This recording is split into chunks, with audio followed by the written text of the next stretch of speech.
नमस्कार, आप देख रहे हैं जनहित संदेश। मैं बी कुमार आप सभी का स्वागत करता हूं। साथियों, भी मौजूद हूं गया जिला के टनकुप्पा ब्लॉक में। आप देख सकते हैं कि इनका पैर नहीं है, ये भी जो है चल करके आंदोलन करने के लिए समतामूलक संग्राम दल की ओर से आए हैं टनकुप्पा ब्लॉक में। आइए हम इनसे सीधा बातचीत करते हैं कि आखिर ये क्यों आए हैं, किस लिए आए हैं टनकुप्पा ब्लॉक में। टनकुप्पा में आने का मेन मकसद यही है कि टनकुप्पा प्रखंड के जितना भी गरीब और जिसका पास माने गरीब महादलित जिसका पास ज़मीन नहीं है, रहने के लिए नहीं है, उन लोग तरह तरह कर रहे हैं। कहीं नहर पर बसते हैं तो कभी आहार पर बैठते हैं, बसते हैं, वहाँ से भगा दिया जा रहा है। उन लोग को ज़मीन उपलब्ध नहीं कराया जा रहा है। सरकार तो कह रही है कि 5 डिसमिल दिया जा रहा है, तो 5 डिसमिल दिया जा रहा है, लेकिन हमारे प्रखंड में अभी तक एक के भी नहीं मिला है। 5.5 डिसमिल जमीन। आपने कभी सीओ साहब से मिला? यहाँ के लोग बहुत सा मिला है, हम भी मिले हैं, लेकिन यहाँ के कोई अभी तक देख रेख नहीं किया है, नहीं देने के अभी तक सोच किए हैं। आज तो आप लोग आए थे प्रखंड घेराव करने के लिए, आज क्या बातचीत हुई? हम लोग आए, बहुत संख्या में आए, लेकिन यहाँ से अभी बातचीत सस्पेंशन दिया गया है कि आप लोग के मिल जाएगा, लेकिन अब हम लोग अब देखते हैं कि कब तक मने मिलता है। अगर नहीं मिलेगा तो इसका अगला जो है लड़ाई हम लोग लड़ते रहेंगे समतामूलक संग्राम दल के तहत। आप लोगों ने सीओ साहब से मिला, क्या आश्वासन मिला सीओ साहब की ओर से? देखिए, आज जैसा कि आप लोगों ने देखा कि यहाँ पे हम लोग टनकुप्पा प्रखंड और अंचल का घेराव किए। जो यहाँ की शोषण और अत्याचार जो बढ़ा हुआ है दलितों के साथ, और जितने भी भूमिहीन मजदूर है, चाहे तो किसी समाज से हो, हम लोग ने जो सरकार ने वादा किया था कि 3 डिसमिल से 5 डिसमिल देने का, लेकिन सिर्फ वादा ही करके रह गया है, या तो पदाधिकारी के द्वारा या तो यहाँ की सरकार के द्वारा। एक तो जहाँ भी भूमिहीन लोग बसते हैं, नदी नाले पर जो बसे हुए हैं उसको भी भगाने का काम कर रहा है, या तो जल साजन के नाम से, या तो जल जीवन हरियाली के नाम से। कहीं न कहीं जो है लोगों पे दमंगाई करके यहाँ की सरकार इतनी दमंगाईगिरी कर रहे हैं सरकार कि हर एक को हटाने का काम कर रहे हैं। और जब ये घोषणा किया है कि हम 5 डिसमिल जमीन है, तो हमें बताएं कि आपने कितने भूमिहीनों को 5-5 डिसमिल जमीन दिया है। ये टोटल जमीन अगर किसी को दिया है तो भूमाफिया को देने का काम कर रहा है। आज आपने सीओ साहब से मिला, सीओ साहब क्या आश्वासन दिया आप लोगों को? तो सीओ साहब हमको से 5-7 दिन का समय लिए हैं, अभी वो पदभार यहाँ ग्रहण किए हैं, तो हमें 10 दिन का आश्वासन देके 10 दिन में जितना भी हमारी तरफ से लिस्ट मिला है वो सभी पे हम जल्द से जल्द कार्रवाई करेंगे। चलिए, क्या आश्वासन मिला सीओ साहब से? आज मिले आप लोग? देखिए, सीओ साहब ने कहा है कि फरवरी में सर्वे करवाएंगे। अच्छा, तो मैं बता देना चाहता हूं कि पूरे बिहार के अंदर में समतामूलक संग्राम दल का आंदोलन लगातार चालू है। और समतामूलक संग्राम दल के राष्ट्रीय अध्यक्ष मनोज कुमार भारती ने आश्वासन दिया है कि बिहार के तमाम गरीब भूमिहीन को एक जो सरकार का जो है घोषित है कि 5-5 डिसमिल जमीन देंगे।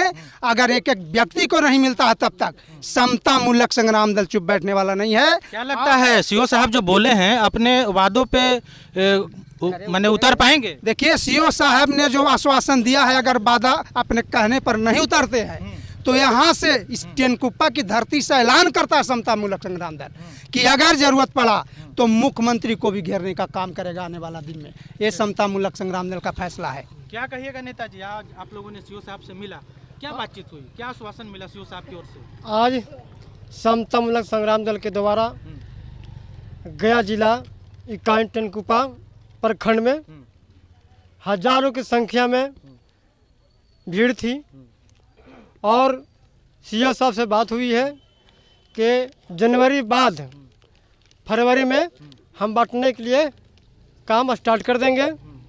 और इस समतामूलक संग्राम दल द्वारा हमारे राष्ट्रीय अध्यक्ष माननीय मनोज कुमार भारती जी ने आगाह कर दिया है कि सबको, गरीब गुरबा दलित को हमने 5-5 डिसमिल जमीन दिलाने का काम करेंगे। जो बिहार सरकार वादा किया है कि जमीन देंगे दलितों का, वो अभी तक दिया नहीं है, तो दिलाने का काम करेंगे। चलिए, क्या कहिएगा? मैं ये कहना चाहूँगा सर कि अभी जो भीड़ देख रहे थे उसके गणेश सीओ साहब ने कहा कि हम फरवरी में सर्वे करा करके हम इस पर कार्रवाई करेंगे। मैं सीओ साहब को ये कहना चाहता हूँ, सीओ साहब के थ्रू प्रशासन को और सरकार को, कि यदि ये सीओ साहब यदि फरवरी में इसका निर्णय नहीं लेते हैं तो ये हुजूम अभी हज़ारों का था, ये हुजूम लाखों को जाएगा।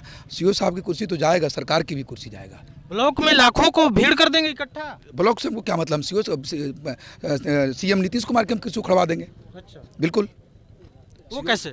सीओ प्रशासन दिया ना, ये सीओ अपने घर से थोड़ी सरकार से दिलाएगा। तो हम ये कह रहे हैं कि ये हज़ारों को भीड़ दिखा था ना, अभी लाखों को भीड़ हम नीतीश कुमार की कुर्सी हिला देंगे। सीओ साहब ने क्या आश्वासन दिया? सीओ साहब ने बोला कि हम फरवरी में आपकी हम कार्रवाई आपके लिस्ट के अनुसार हम सर्वे करके कार्रवाई करेंगे। सीओ साहब के जवाब से संतुष्ट हैं? नहीं, इसलिए नहीं है कि ये चरणबद्ध तरीके से तो बोला संग्राम दल पूरे बिहार में कर रहा है। अभी तक के आश्वासन तो मिल रहा है, कार्रवाई हो रहा है। मैं ये सीओ साहब को भी कहना चाहूँगा कि यदि ये न्यूज़ देखेंगे तो मैं उनसे गुजारिश करूँगा उस पर कार्रवाई करिए तो अच्छा है, और ना करवाइएगा तो आपकी कुर्सी के साथ साथ सीएम नीतीश कुमार की भी कुर्सी जाएगी। चलिए, क्या कहिएगा आप?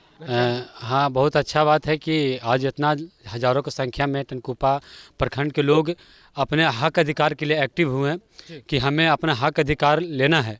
नहीं तो हमारे समाज में समता मूलक संग्राम दल से पहले जो भी है, मैं तो ये कहूँगा कि अपने समाज में चेतना नहीं थी कि जो हमारा अधिकार है उसको भी लिया जाए। उनको ये भी पता नहीं था कि हमें हमारा जो ज़मीन तो है, लिखा हुआ तो है, लेकिन इतना भी नहीं था कि ब्लॉक के पास में जाए, ब्लॉक में जाए तो वहाँ के सीओ के द्वारा डांट के भगा दिया जाता था। लेकिन आज समता मूलक संग्राम दल की जो पावर बोलिए या लोगों के प्यार बोलिए कि लोग इतना जनसंख्या आने के कारण आज सीओ को देखे ना, अपना चैम्बर में से उठकर आने पड़ा, जन समस्या को सुनने पड़ा। तो हम ये पब्लिक को और यहाँ के लोगों को हम ये बताना चाहते हैं कि ये होती है पावर, ये है जनता की पावर। आप जब हज़ारों की संख्या में सिर्फ जुट कर आप ब्लॉक में आए तो सीओ अपना कुर्सी पर से उठकर और आपके सामने पूछना है कि बताइए आपकी समस्या क्या है। लेकिन यदि इसी पावर को, इसी जनसंख्या को, पावर को वोट में यदि बदलते हैं और वोट से यदि सत्ता पर बैठाते हैं तो उसी वोटों के द्वारा आपको हक अधिकार के लिए सीओ के ऑफिस में नहीं जाने पड़ेगा, आप घर पे बैठे रहिएगा और आपको इस सीओ जाके बोलेगा कि जब समता मूलक संग्राम दल की सरकार आएगी तो जाके बोला जाएगा कि चाची आपको ज़मीन मिला कि नहीं मिला, भैया आपको ज़मीन मिला कि नहीं मिला, चाचा आपको ज़मीन मिला कि नहीं मिला, दादा आपको पेंशन, वृद्धा पेंशन मिला कि नहीं मिला। इशारा के सारा जिस तरह से आज देख रहे होंगे कि होम डिलीवरी होता है, कुछ भी मंगाते हैं ऑनलाइन तो होम डिलीवरी होता है, इस तरह से होम डोर टू डोर इन पदाधिकारियों को भी लाने का काम करेगी समता मूलक संग्राम दल जब सत्ता में होगी। तो सीओ साहब के बात से संतुष्ट है कि नहीं, जो आप लोगों को आश्वासन दिया है? देखिए, अभी संवैधानिक पद पर है, उनकी बात जो है, उनकी मैं बात को मानता हूं कि जो संवैधानिक पद पे बोले हैं वो उस चीज़ पर खरा उतरे। हम उनसे यही तो उम्मीद है और हमें नहीं चाहता कि सीओ साहब अपना उम्मीद तोड़ें, क्योंकि यदि उम्मीद तोड़ेंगे तो इनके द्वारा जो सरकार के नुकसान हो जाएगी। क्योंकि समता मूलक संग्राम दल जनहित की लड़ाई लड़ रही है और ऐसे ऐसे सरकार जब सीओ को बैठाए रखा है, सरकार इन सीओ को क्यों बैठाए रखा है? इसलिए बैठाए रखा है कि ताकि प्रत्येक व्यक्तियों को जन समस्या को आप सुन सकें। लेकिन जब ऐसे ऐसे सीओ नहीं सुनेंगे तो उसके लिए फिर क्या होगी? इसके लिए बड़े आंदोलन की जाएगी। और बिहार में हमारे राष्ट्रीय अध्यक्ष आदरणीय मनोज कुमार भारती जी ने आह्वान कर दिया है कि प्रत्येक भूमिहीन व्यक्तियों को, प्रत्येक गरीब व्यक्तियों को आपको 12 अप्रैल को तैयार रहना है ये तानाशाही सरकार नीतीश कुमार और बीजेपी की सरकार से लड़ने के लिए कि हमको जो भूमि प्रॉब्लम है, जो भूमिहीनों की जो समस्या है तमाम बिहारों में, उन सारे तमाम बिहार के लोगों से अपील है कि 12 अप्रैल को आकर इन सही जो सरकार के दो बैठे हुए कुर्सी पर पटना में बैठे हुए और हम लोग को भूमि देने काम नहीं कर रहे हैं तो हम लोग को दिया जाए। और इन सीओ से अभी तो उम्मीद है, अच्छा उम्मीद है कि सीओ जिस तरह से बात किए हैं और सीओ साहब भी अपना उम्मीद ना तोड़े, नहीं तो उम्मीद तोड़ेंगे तो फिर सरकार को बहुत बड़ा घाटा हो जाएगा। चलिए, तो इनका साफ तौर पे कहना है कि सीओ साहब जिस पद पे बने हुए हैं उनके अंडर में ये जवाबदेही है कि वो जनता की समस्याओं को सुने और जो भूमिहीन लोग हैं बिहार में तमाम जगहों पे उन लोगों को भूमि मुहैया कराएं सरकारी स्तर से, चूँकि इसीलिए वो बहाल हुए हैं। और यदि उनकी बात नहीं सुनी जाती है तो आने वाला समय में जो है ये लोग सत्ता से नीतीश कुमार जी को उखाड़ फेंकने का काम करेंगे। इस वीडियो पे आपकी क्या प्रतिक्रिया है, कमेंट करके अपनी राय साझा करिएगा। बाकी मिलते हैं दूसरे खबरों के साथ, तब तक के लिए धन्यवाद।